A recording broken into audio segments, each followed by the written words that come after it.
got the cornfield calm, Midwest tone, but he's spitting facts like a dog with a bone. Lanky frame, fire-haired, eyes on the case, breaking down the game and the darkest place. Sports scores to murder boards, Hoosier logic cuts like swords. From Friday lights to chalked out lines, this redhead's brain rewrites the lines. Inside the Hoosier mind, where the stories twist and stats unwind. He's a legend in flannel, mic in hand, digging deep where few can stand. From touchdowns to crime scenes raw, he's got the truth in every draw. Yeah, step in if you dare to find what's brewing inside the Hoosier mind. He'll talk Pacers, Colts, or Colts on trial. Hoosier humor with a devilish smile. He's that redhead sleuth with a box of clues. Takes your headline, breaks the news. With every stat and every scream, he's painting portraits in your stream. Don't blink, he'll tie it tight. From game night wins to murder flight. Inside the Hoosier mind, where the facts hit hard and the lines are blind. He's a ginger ninja, smooth and slick, cracking cases play by play quick. From courtrooms to the hardwood floor, he digs for more than just the score. Tune in and don't rewind, you're deep now inside the Hoosier mind.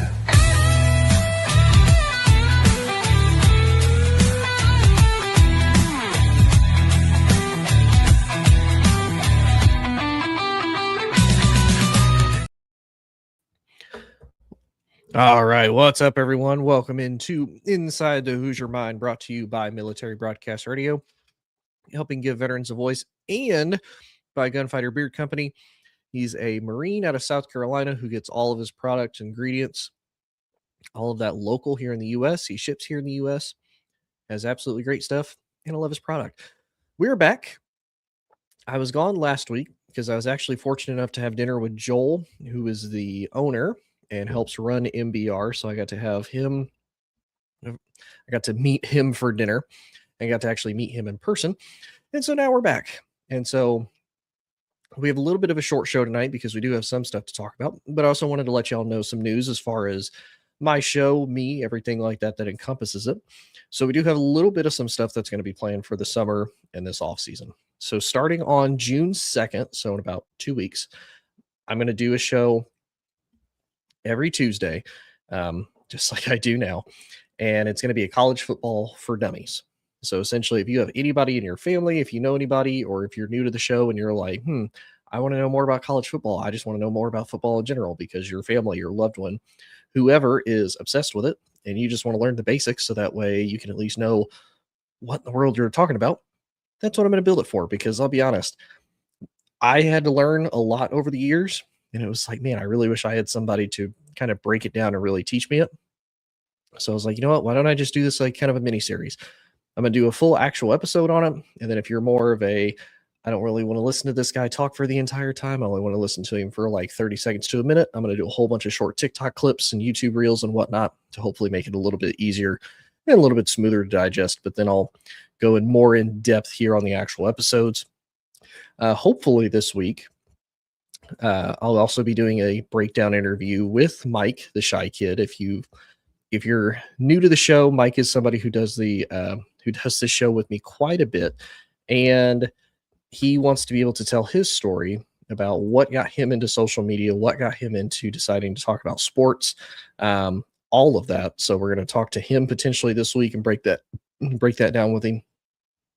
And then on top of that as well, I'm actually reviving an old show that I used to do on a sports network. It was called Jawing and Balling, and many people may not have heard about it unless you're on the All Sports All Plays network. Then you may have heard about it before. But Jawing and Balling was me, Joe, and Amon. I believe I've had both of them on here at some point or another in years past. We used to all three do a show together. Well, luckily, life is all kind of planned out. Everything seems like it's going to work, and we're going to bring the show back again. Don't really have a timeline date for that. I'm hoping within the next couple of weeks we bring that back, but nonetheless, That is for sure also going to happen. But as far as the actual meat and potatoes of this show for today, there are a couple things I wanted to talk about it. Of course, all of it college football related, because college football is still my passion. And I'll be honest, there's still a lot more drama going on college football wise than there is the NFL currently at the moment. So that's kind of what I love the most. So we have everything from Brendan Sorsby is potentially trying to file an injunction as well as force the NCAA's hand to make a quick decision. Whether or not that will happen, we have no idea. Kimmy Carr, appreciate you tuning in. Hi, how are you? And the spinner, yo, how's it going, man? So we have Brendan Sorsby trying to file an injunction for Texas Tech, force their hand as far as, hey, you need to make a quick decision so that I can make a quick decision on whether or not I'm going to be able to play college ball or if I get to go to the NFL and if I need to apply for the supplemental draft. He still has until I think the beginning of June, if not the middle of June, to make that decision. So he still has time. However, he wants to make sure everything is actually all of his ducks in a row, kind of get the feelers out for everything and see where is he going to end up, where is he going to land, see how much farther he has to fight this. I also want to do a little bit of a breakdown as far as Lane Kiffin versus Lincoln Riley, just because here the last few years, nobody has been more dramatic as far as their exits leaving their previous schools, coming to their new ones, albeit Lane's a little bit more social media active with it than Lincoln was, and as far as taking a shot. And then we also have, I was going to talk about the potential collision course the College Sports Commission or the CSC might potentially have with the NCAA going into the future. Let's see. Is it Reno Minfield? How's it going? How are you? But nonetheless, let's dive into the first part as far as Lincoln, actually, as far as Brendan Sorsby goes. So last month, right towards the end of April, beginning of this month, it was reported that Brendan Sorsby was reported for having a pretty severe gambling addiction. There's talks of the amount is up to like 20,000 bets over the span of the last 3 to 4 years. So it averages out, I think they said, a high of like 20 a day when it comes to betting. He bet on himself and he bet on Indiana games while he was at Indiana as a true freshman, albeit as a true redshirt freshman, but he did not play. But he still bet on the team. He still had some type of insider knowledge. He apparently bet on Cincinnati games while he was at Cincinnati, as well as basketball games. He apparently was even betting on Turkish basketball leagues. He's betting on soccer leagues. He's betting on all sorts of stuff. He even bet on the name of it, but it's the one that Joey Chestnut is in. So he made all of these super small bets, and he bet for a long time on this, like multiple bets. And so at the time, everybody's like, his college career might be done. And that's really where we're all sitting at right now is his career done, or does he have a chance to continue to play college football? Or if not, and he declares for the supplemental draft later next month, who is willing to basically give up a potential high round pick if they view him as such to be able to get him? Because essentially the way the supplemental draft works in the NFL, whoever is willing to offer up the highest pick is the one who gets him.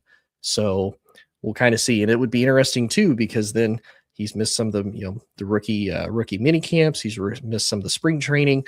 Now he should be there, I believe, for OTAs and whatnot. He'd be there for the preseason, but still having to play a lot of catch up as compared to the other guys that have already been drafted. And who knows too, maybe it's one of those situations a team looks at it and says, hey, maybe he could be our franchise guy. Maybe we'll give up an extra pick for next year to see if we can get him, but we'll find out. But nonetheless, though, he is forcing the NCAA to basically figure out what they want to do with him. And as it sits right now, he did decide to lawyer up. He decided to go as far as a local court and a local judge out of Lubbock, Texas.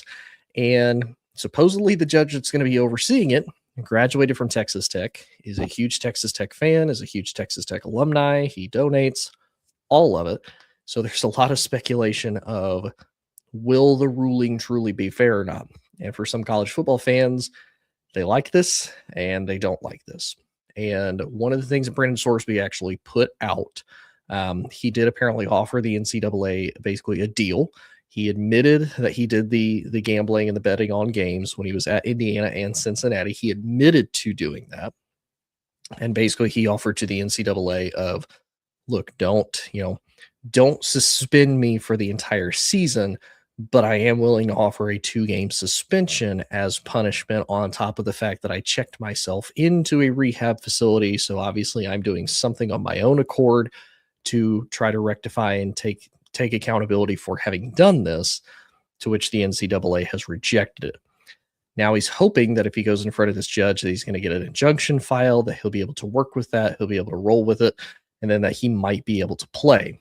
The ultimate goal for him would be if he can get the injunction filed, which essentially for the injunction, the judge has to say, yes, this is something that would do irreparable harm to you or your reputation or as a person. It would do irreparable harm, and that has to be rectified. And the judge has to believe that if this was to be continued to be taken farther, that you would have a high chance of the case being able to stand on its own.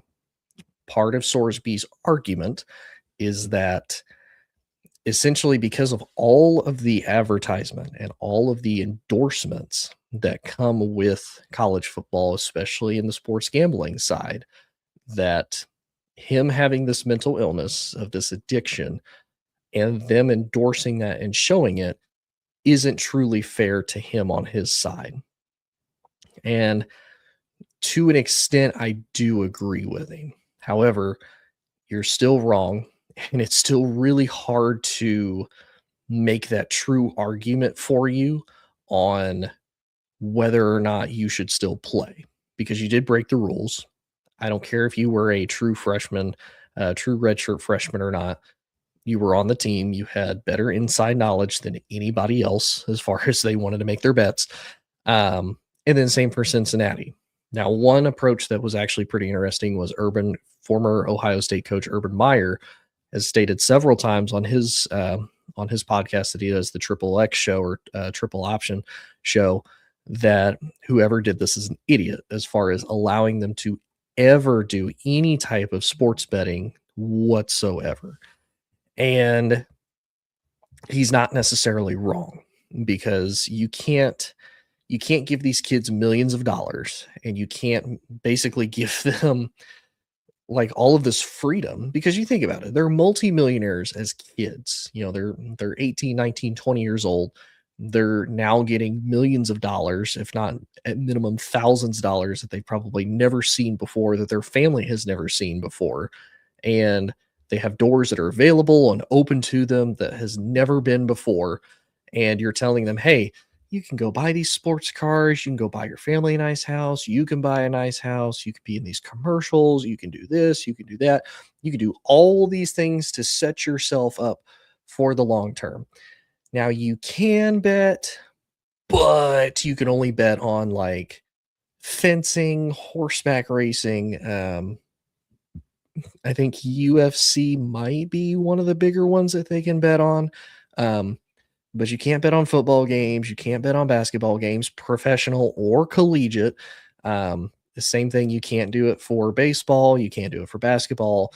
Anything that NCAA tournament, NCAA facilities or campuses have, you can't make a bet on, because some of your teammates might be friends with them. You might be friends with some of them, so you might have better inside knowledge. Yada yada yada. And I have a kind of problem with this because. And you can call me a conspiracy theorist, and that's perfectly okay. Some people might agree with me. Some of them might not. While I get the whole insider trading and they want to keep the integrity of the game as much as they can, I have a little bit of question marks with that, though, when it comes to certain games and when it comes to certain times. And I know, Joy, fencing, but you never know. Somebody might bet on fencing. I feel like you could bet on. I bet. I mean, heck, look at Kalshi. You can bet on the weather. I bet they have fencing bets. I bet they do. I bet they do. But I really would believe that even though they want to try to keep the integrity of the game, that there are some games and there are some instances where I believe part of the sport is fixed. Whether people want to ever admit that or not, I truly believe part of the game is fixed. And here's what I mean by that. When you look at some of these games, Like, you look at games that don't matter, right? If you look at, say, like a Jets versus Browns game, for the most part, that's not going to do anything. Like, the worst that's going to do, that's going to affect whoever is the top 5 pick in the NFL as far as who gets to pick what first, right? Like, nobody's really caring that deeply about that. But if you look at the Chiefs versus Bills, or you look at the Ravens versus like Cincinnati, um, or you look at the Texans versus like New England, those games, because historically and because some of those teams more recently have been in playoff contention, it's going to affect who gets the 1 seed, who gets the 2 seed. Are you going to be a 1 seed, or are you going to be the 5th seed? How far are you going to fall if you win or lose this game? And you notice there's a lot more just really stupid calls that are made by the ref, a lot of really bad calls. Now, obviously, as fans, we talk all the time, you know, refs miss really bad, blatant calls. And there was a point brought up, for the most part, they do okay. And whenever it's like, okay, yeah, we could see it. But then when the really bad ones happen, it's like egregiously bad. And I mean, really, really bad. So I get where they want to keep the integrity, but I have questions on the integrity of the game to start with, as far as, look at this bad call that was made, because maybe it's going to make a whole bunch of fans or a whole bunch of bets, or it's going to make Vegas unhappy and people are going to lose money when it happens. I would argue the same thing when it comes to college football, especially when it comes to playoff seeding. You look at last year with the fact that Alabama got in, and I know I've preached this for pretty much the entire time it happened. I've preached it for the entire offseason. I am not an Alabama fan. If you can tell, if you're watching on video, I have all this LSU stuff up behind me. I go to LSU currently. I do not like the Crimson Tide. And the fact that they got destroyed in their championship game for their conference, their seeding wasn't affected, and they still got in with 3 losses.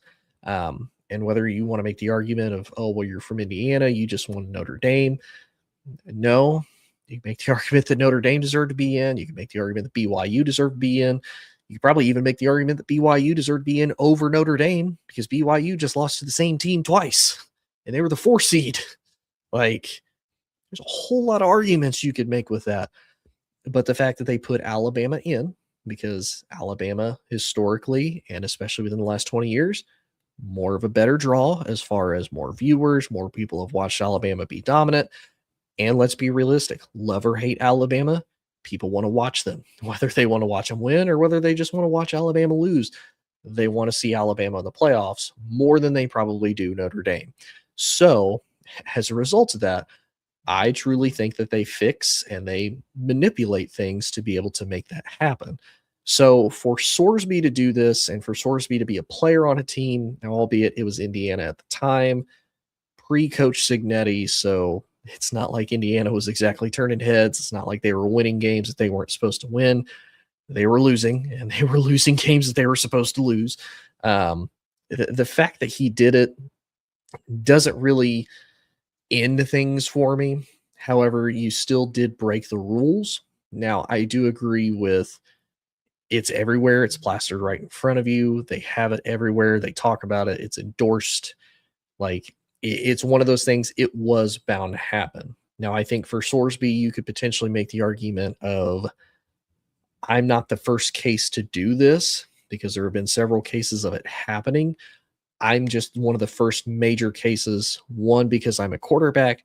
2, because one of the perennial teams right now that is trying to vie for a national championship and believes that this guy is going to take them to the next level, because he did it, because he's a $5 million quarterback of what they paid to him to hopefully lead them to a national title, because he got caught.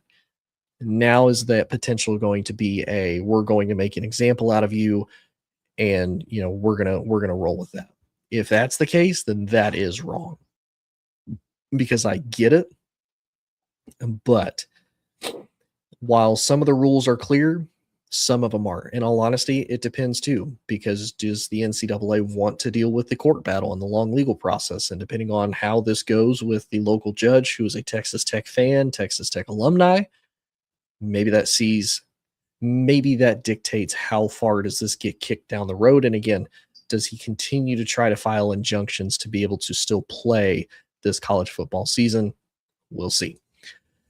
But moving on to the next topic that I felt was really interesting and really cool.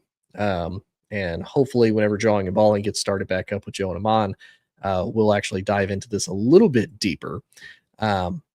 Lane Kiffin, everybody, if you follow college football, if you know anything about football as a whole, and especially recently, Lane Kiffin, he is a character.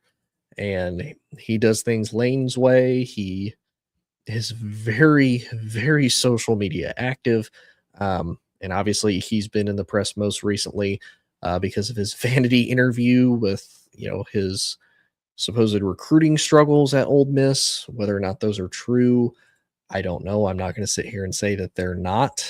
But it's really weird timing. But he's most remembered at the current moment because he left Ole Miss during their playoff run, and albeit they ended up being in a pretty good spot because they were still able to go fairly deep into the playoffs, somewhere that they hadn't been before, even with Lane as the head coach. And he left for LSU for more money for the bag. Now, to tie in with that, though, there's a lot of fallback because of how he left Ole Miss. Now, I would say because of how he did it, because of the fact that he did it while they were still technically having their season going, and the fact that they promoted from within with Pete Golding, the defensive coordinator, they all but promoted him like immediately to permanent head coach, that it helped keep that team more together. And he didn't exactly leave Ole Miss in a complete and total pile of rubble as compared to some of what other coaches do whenever they leave a program that they've been at for a while, i.e. Lincoln Riley. Lincoln Riley was all but handed a program from Oklahoma from Bob Stoops. It's really well ran. Bob Stoops recruited really well over the years. Absolutely great. He takes over.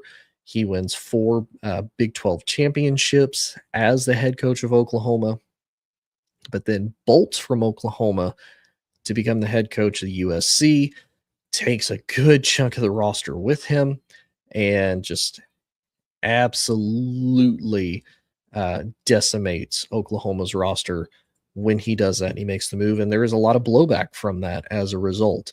And there's, of course, a whole bunch of speculation. There's reports that he did not want Oklahoma to go to the SEC, that he wasn't on board with it, which, of course, he's since gotten all sorts of grief for. And then, funny enough, he goes to USC, who ends up bolting to the Big Ten. Now, how he feels about that, we don't know. Maybe it's one of those like, yeah, I've already did this before, and PR-wise, it did not look well, so I'm just not going to add into that again. But nonetheless, though, we look at Lane Kiffin and at Lincoln both, and the question was brought up of who has had a better career so far, Lincoln or Lane. And when you look at it currently from where it stands, you would probably argue that Lincoln Riley has had the better career. Mainly being he's mentored 3 Heisman Trophy winners between Baker, Kyler, and Caleb. He also helped coach Jalen Hurts, who ended up going into the Super Bowl, winning the Super Bowl, and becoming a Super Bowl MVP, which is pretty solid.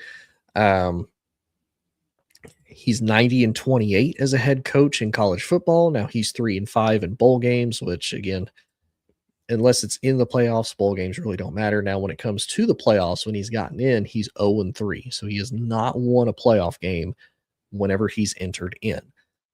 So you would probably look at it and say, okay, Lincoln is obviously the guy who's winning at the current moment. Now, potentially long-term, you look at Lane Kiffin.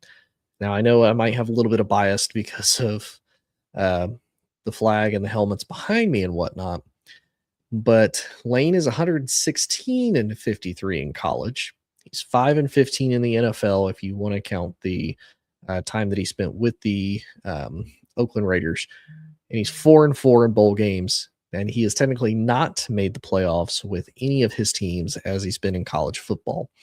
Now, he had a really rough time when he became a head coach. He started out as a coordinator. He was an assistant at Fresno State. He was a graduate assistant at Colorado State. He was a defensive quality coordinator at Jacksonville. Then he became the tight ends coach at USC, then wide receivers. He's passing game coordinator and wide receivers coach at USC. The year that they won the national title.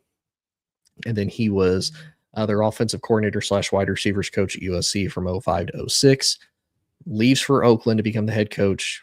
Doesn't do well. Goes to Tennessee for a year. In 2009, they went 7-6. Then leaves Tennessee to go back to USC to become the head coach, try to revitalize USC back to its glory days of what it was. Was there for 3 years. The infamous left on the tarmac situation happens. Goes to Alabama, becomes their offensive coordinator / quarterbacks coach under Nick Saban. I think really got a chance to kind of grow and learn from that point. Then becomes the head coach of Florida Atlantic, does well with them, wins the Conference USA division twice. Then he goes to Ole Miss for the last 5 years. Goes to Ole Miss for the last 5 years, does pretty well. And then, of course, he becomes the head coach of LSU. And when you look at Lane's tenure while he's where he's been, so first when he was with Florida Atlantic, as far as, he becomes the offensive coordinator for Alabama. I think to me that got him the opportunity to relearn how to be a head coach. It got him the opportunity of, okay, I learned from Pete. I learned how to do this when I was really young. I was really rebellious. USC ended on a really bad terms. It was not a good time. He was 28-15 as the head coach of USC. He gets the opportunity to learn from Nick, who is one of the greatest, kind of see how that system works, see how he works with players, see how to recruit players. Goes to Florida Atlantic, is 26-13 with them. And then he goes to Ole Miss and he revitalizes an Ole Miss program to be really good. I mean, their worst season was the COVID year. They went 5-5 in 2020. And then after that, 10-win season, 8-win season, 11, 10, and 11. So he's 55-19 with an Ole Miss program that he basically had to build from the ground up and completely redo. And he had to do it during the NIL era, which a lot of people have not succeeded in, or they haven't been able to truly figure out. But he seems to have had, and he even has self-anointed himself as the quote unquote transfer portal king. But you could argue Lincoln Riley has done the same thing. If I truly had to evaluate their careers as far as who's been the most successful, who's not been the most successful, I would truly say Lane. And here's why I say that, because Lane he truly went from the bottom to the top. And then, okay, now I know how to rebuild a program. Now I know how to build a program back up. And even when he was at USC, it's not like they were necessarily bad at USC when he's the head coach. He went 8-5, 10-2, 7-6, and then 3-2 the year that he was fired and quote unquote left on the tarmac. So it's not like he was a bad head coach at USC. He definitely learned a lot, and he learned pretty positively when it came to that. It just seemed like he couldn't win a lot of the big games. He didn't win the Pac-10 / Pac-12 when he was there, which is unfortunate, but it just didn't happen. And then he goes to Ole Miss, and whether people want to admit it or not, and some people may hate me for saying this, the SEC is a bit of a gauntlet, even during the time that he's there. You have to think about it. Albeit, it's not like they're crazy, but LSU is still very viable. You had Georgia during that time that won national titles. You had Alabama that won national titles, that he just came from Alabama not that long ago beforehand. Florida has been in the mix. Tennessee has been in the mix. Like, these are all and heck, even the last couple of years, Vanderbilt has been in the mix. And then you add Texas and you add Oklahoma. So he's been in a conference that has truly been tough. I mean, love it or hate it. And I know recently the Big Ten has truly dominated.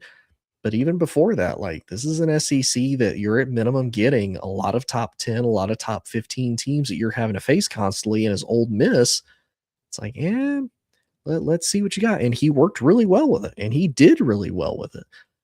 Whereas Lincoln has had kind of the benefit of he took over an Oklahoma team that, again, was handed to him in probably the best manner that you can get from Bob Stoops with all the recruits. Obviously, he was the offensive coordinator. He knows the terminology. He knows the system. He knows all of that. So he has a huge advantage coming into this, being handed a really good program to start with. And then because for whatever reason, he couldn't figure out how to hire a defensive coordinator for anything. And the Big 12 and the Big 12, especially at the time, did not play defense at all. It was just whoever can score the most wins. And so then he goes to USC. Now, albeit he did have to rebuild USC, but he brought a ton of transfers over with him from Oklahoma. You had the biggest key piece in Caleb Williams. You brought him over. But again, you brought the same really bad defensive coordinator with you, and it ended up biting you in the butt. You never won the Pac-12 title. You never went to the playoffs with USC. Now, you did get Caleb a Heisman, which is great. In his Heisman season, he was super fun to watch. It was fantastic. It was great. But again, you haven't done anything with USC since. And that's the really bad part, is you've had all this potential. You've had all this offensive talent. You're an offensive-minded guru. But what have you done with it? Now, again, you can make the argument. Lane Kiffin hasn't either, because he hasn't won the SEC. He didn't win the Pac-10 or Pac-12. Will he win the SEC with LSU? We don't know. Time will tell. So he hasn't won a Power 4 conference like Lincoln has. But to me, the fact that you get handed this, it's kind of hard not to succeed when doing that, whereas Lane has had to truly build from the ground up. Now, a lot of people are going to say that sounds biased because Lane is the head coach of LSU. That's objectively. Like, that's just looking at it on paper. Like, Lincoln's a good coach. Lane's a good coach. Lane has had to truly, go from up and down the entire time, figure out how to be a head coach, figure out how to build a program up, kind of find himself even and grow a little bit as a person. Whereas Lincoln is handed this kind of nice new shiny toy. It's like, hey, I already know how to work this. I'm gonna teach you how to work it. I'm gonna teach you how to use it, and go. But since then, he hasn't really done anything. Now, this year to me will truly be, I'm not going to say Lincoln's on the hot seat, but it will definitely, to me, this will be a year of true evaluation for a lot of the USC alumni, a lot of the ADs at USC of, okay, we're supposed to be a dark horse. You've got a lot of starters returning. You have the number one transfer portal class this year. Like, you have all the pieces to be successful. And truly, it's kind of a dark horse year, because you have to think about it. They do face Ohio State this year, if I remember correctly, without looking at their schedule off the top of my head. They do have to face Ohio State, but you don't have to worry about Penn State. Penn State's not crazy this year. Michigan, there's going to be a lot of question marks as far as how Michigan goes. So looking at their schedule, so they do have to face Oregon, but they have to face Oregon at LA. They have to face Washington, but it's at home. Now, they do travel to Penn State, but it's early in week 6, so it's early October, not terrible. They do have to travel to Wisconsin in kind of late October. That might be a little chilly. But Ohio State travels to LA, so you get them at home. Now, you do have to travel to Indiana in November, so it's going to be cold. And then you host Maryland. So you have maybe 2 losses, maybe 3 if you want to count Oregon in there. If we're, maybe just giving Oregon the automatic win, and Washington might be tough. So you might finish 8-4, which isn't bad. It's respectable, but I think USC would want more. But you could also go 10-2. Theoretically, you can go undefeated. I don't think that's going to happen, but it's possible. So to me, this is really a prove it year. Like, that's a not ridiculously tough schedule. You could still get in with 2 losses. You could maybe even squeak in with 3, depending on how your conference play goes, depending on how the rest of the conference goes. But you don't have to face Michigan. Michigan's in a rebuild. Penn State. Now, Penn State's the big question mark because you get all the transfers from Iowa State. How does Matt Campbell do in his first year at Penn State? And they might be rolling by that time. We don't know. But to me, this will be a true evaluation year for Lincoln Riley of, do we keep you as the head coach or do we move on? And of course, people might argue, and I would even question myself if I was on the other end of it. If you do fire him, if say USC isn't happy with how Lincoln Riley does this year and they fire him, who do you get to replace him? Like, who do you realistically want to go after? Now, obviously, Charlie Weiss might be a name that gets thrown in there. One of the Georgia coordinators, with the exception of their offensive coordinator. I believe the defensive coordinator for Georgia would probably be thrown in there, all of that. So it'll be interesting to see how this year goes. Like I said, as far as if I had to compare the two, currently right now, I would give Lincoln the edge over Lane, but I think long-term Lane will get the edge over Lincoln as far as who's going to end up having the better career. But that's just me personally. And of course, our last topic, and this one might be fairly quick.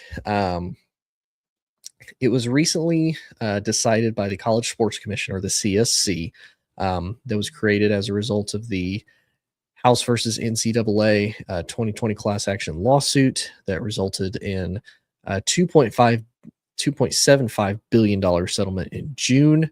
And primarily what the CSC does is the CSC handles everything NIL related when it comes to schools. And primarily most of that was making sure that some of these athletes and some of these former students, again, mostly student athletes, are compensated their money from NIL that they would have earned from, I believe, 2014 up into currently. So that's their main thing. And they just ruled against Nebraska recently that there was a NIL deal from a Nebraska company. They had it on here, and I don't know where it went.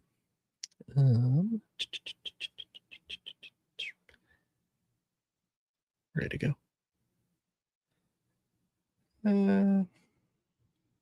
Oh, here we go. Playfly Sports, which is Nebraska's multimedia rights partner. Apparently, there was 18 Nebraska Cornhuskers agreed to deals with them with a total of about $1 million, and the CSC struck that down and said, "Nope, can't do it. Not a fan. Don't like it." And so I pitched the question of, in the future. Now, I don't know when. I have no idea how long this will take. Will the CSC and the NCAA eventually fight for control? And again, if you follow college football, as everybody knows, the NCAA is losing power every single day. They have hardly any teeth left as it stands. I believe the Brennan Sorsby is about probably the only thing they have left that's viable as far as teeth goes. But it's already not looking good for them. And so now you have the CSC that is moving to take their place, and a lot of people want the CSC to take their place. The problem is everybody has to be on board for the CSC, and not everybody's going to be on board with it because right now college football is like the Wild West. You can steal players, you can tamper, you can pay players, you can get players to enroll and then de-enroll, even though supposedly that's not a thing. They don't do the ghost enrolling, but again, we'll see if that truly comes to fruition or not. But nonetheless, to me, it lies the question of, will there be fights later on down the road between the CSC and NCAA? Because most people want the CSC to take effect. It's more neutral. It's people that, I believe the CEO, he has some MLB baseball experiences as far as helping run that organization.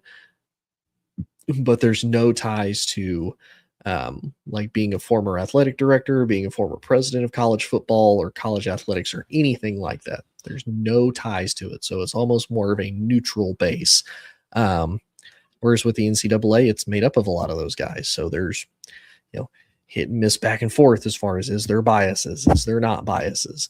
And then the NCAA, they're just so poorly ran and they're inconsistent, which for a lot of us college football fans, that's the biggest issue. You're inconsistent. You need to be able to, be consistent, be better, and not necessarily have a blanket rule, because I'm a huge proprietor of there's always gray areas in everything. But nonetheless, though, I do wonder how this will go in the future with the CSC versus NCAA. Will there be a power struggle? Will there not?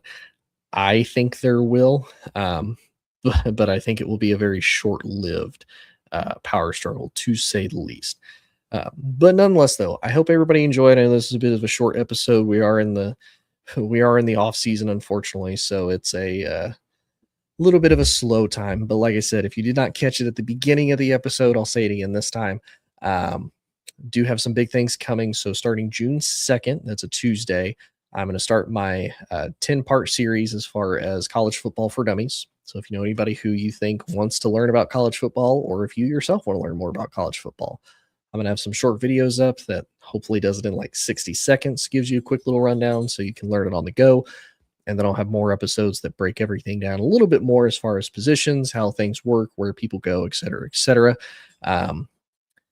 I do also have hopefully an interview with Mike the Shy Kid this week to hopefully break down his story about why he decided to jump in the social media part. And who knows, maybe I'll throw my own story in there about why I decided to talk about sports and why I decided to put myself on a podcast in front of everybody for all the haters to love and enjoy. And then, of course, the resurrection of, again, maybe I've talked about this on the show before, and if you're new here, you may not have heard this. I did used to be part of an old show called Jawing and Balling with Joe and Amon. We are going to bring that back. We've already got everything set up. I've been working on the graphics and the overlays for stuff. We've already been talking about it. We just haven't got a date on when we want to start yet, but we're working on that too. But nonetheless, it'll be the three of us. They're both Patriots fans, so if you're not a fan of the Patriots, I understand. Love them both, but they're Patriots fans. Gross. Love you, Joe. Love you, Amon. But Amon is a North Carolina Tar Heels fan, so he knows college ball. And then Joe is an Ohio State Buckeyes fan. So if you really want to mess with Joe, if you watch this and you want to watch Jawing and Balling, you really want to mess with Joe, just tell him the word "the." Just put "the" in front of like every other school name. Like whenever I talk about the Michigan Wolverines, just to mess with him, just because Ohio State trademarked it. I just like to mess with him on him. I think it's great. But nonetheless, though, appreciate everybody tuning in. If you love more of this, please check me out. I'm on all social media inside the Hoosier Mind. Also, please check out Military Broadcast Radio at mbradio.us. There's a little QR code, if I can figure out my directions, right there on the bottom right of the screen. It's a little QR code, and mbradio.us is the website. You can Google that, find all sorts of other great veteran hosts, such as Amber and Alora Dietz out of Into the Weeds. You've got MJ Gonzalez. She helps with a lot of the positive mind and positive creative positive thinking. Nonetheless, MJ's great as far as if you want to, kind of help your soul, help your body, help your personality. MJ's great for that, and a whole host of other great veteran hosts that tell veteran stories. They do sports. They talk about, how to better yourself as a person. I know Laura and Amber, they like to cover the weird, spooky, and crazy stuff and all the tea. It's absolutely great. It's fantastic. And then, of course, if you want a great beard, potentially like mine, if you think mine is great, if not, oh well, I'm working on it. Check out Gunfighter Beard Co. He's a Marine out of South Carolina. He has all of his own local ingredients. He ships locally here in the U.S., so it's all made here, and it helps a Marine out in South Carolina. Definitely check them out. But we will be back next week, and I appreciate y'all, and we will see y'all later. Ladies and gentlemen, thank you for tuning in to Military Broadcast Radio. As we wrap up today's show, we want to remind you that the podcast of today's episode will be available right after we go off the air. So if you missed any part of the show or want to listen again, be sure to check it out. And remember, we're here to support and honor our veterans. Your stories and experiences matter, and we are committed to giving you a platform to share them. That's right. We're here to give our veterans a voice. So don't forget to catch the podcast and stay connected with us. Giving our veterans a voice.